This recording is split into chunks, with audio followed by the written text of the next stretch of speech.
Assalamualaikum warahmatullahi wabarakatuh. Selamat datang di mata kuliah akuntansi keberlanjutan bersama saya Amri Firmansyah.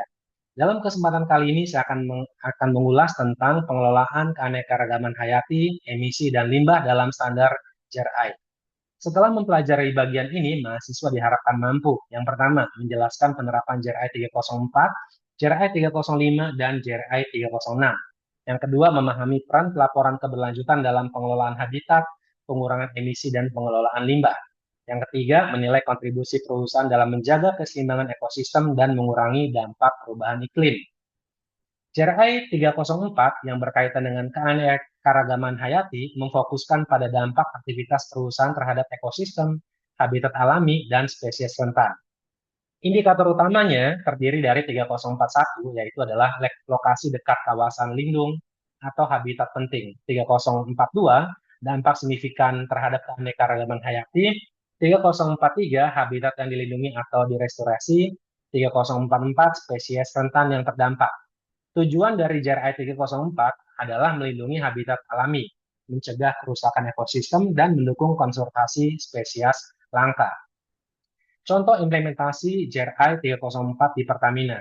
Pertamina memiliki 16 program perlindungan keanekaragaman hayati, serta melakukan perlindungan 700.000 fauna dan 628.065 tanaman, atau 28 spesies. Kemudian Pertamina juga melakukan kolaborasi dengan perguruan tinggi dan lembaga konservasi.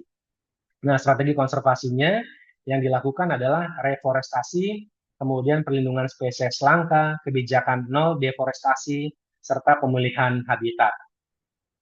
Kita masuk ke dalam JRI 305 yang berkaitan dengan emisi. JRI 305 memfokuskan pada emisi gas rumah kaca, emisi ozon, dan polutan udara lainnya. Indikator utamanya yaitu 3051 berkaitan dengan emisi gas rumah kaca langsung atau skop 1.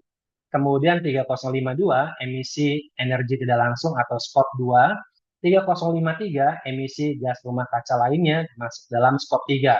Kemudian 3054 intensitas emisi GRK, 3055 pengurangan emisi GRK, 3056 emisi zat perusak ozon, 3057 emisi NOx dan SOx dan polutan udara lainnya.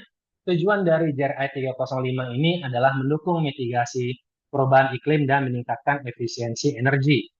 Contoh implementasi JRI 305 di BRI ya.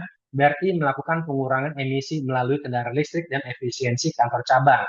Di Indofood dilaksanakan dengan efisiensi energi, penggunaan biomasa, pengendalian emisi di fasilitas produksi.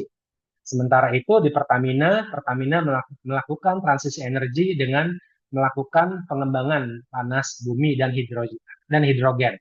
Kemudian pengurangan komisi energi serta pengukuran dan pelaporan skop 1, 2, dan 3 dengan metodologi PCEF ya dan SBTI ya. SBTI, Science Based Target Initiative. Nah, kemudian kita masuk dalam JRI 306 yang merupakan topik berkaitan dengan limbah dan efluent.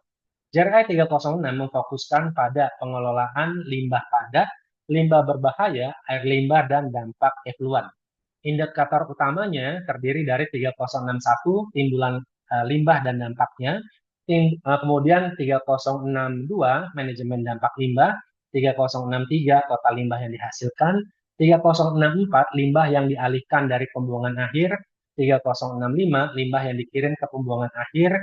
Nah, kemudian kita lihat juga 3061 sampai dengan 3065 ya, sebagaimana yang diatur dalam JRI 2016 ya. Ini ada pelepasan air limbah, pengangkutan limbah berbahaya serta tumpahan signifikan. Tadi berkaitan dengan indikator utama 3061 sampai dengan 3065 ini merupakan indikator utama dalam JRI 306 yang lebih terbaru ya, diatur dalam JRI standar di tahun 2018 dan tahun 2021.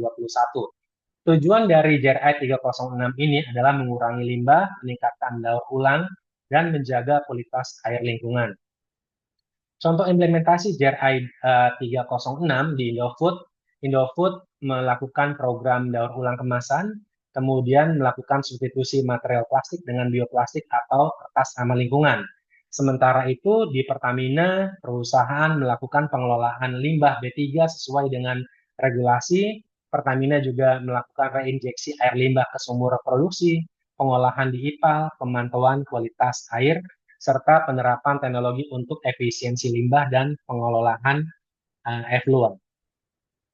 Nah, kalau kita simpulkan peran JRI 304 dan 306 dalam keberlanjutan lingkungan, JRI 304 ini melindungi keanekaragaman hayati dan habitat alami, kemudian JRI 305 mengukur, mengelola, dan mengurangi emisi gas rumah kaca dan polutan udara, kemudian JRI 306 mengoptimalkan pengelolaan limbah dan effluent untuk mengurangi pencemaran dan meningkatkan efisiensi.